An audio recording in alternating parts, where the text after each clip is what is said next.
Ready to unleash your code onto the world? First things first, make sure you have Visual Studio Code installed and a project ready to go. You will also require a GitHub account. If your project isn't already in a Git repository, we need to initialize one. Locate the source control icon. In the activity bar on the left side, click the Initialize Repository button, typically a blue one, prompted when you first open a folder within VS Code.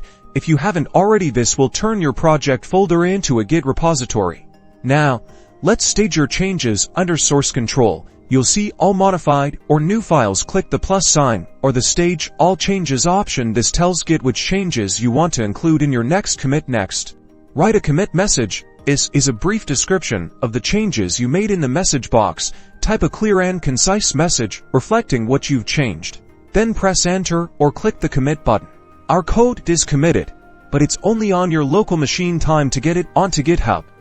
You'll need to establish a link between your local repository and your GitHub repository using the integrated terminal, which you can open from VS Code. Create a new repository on GitHub. If you haven't already, then copy the remote repository's address back in VS Code. Type the command to set your remote, followed by the address you just copied. Finally, push your code.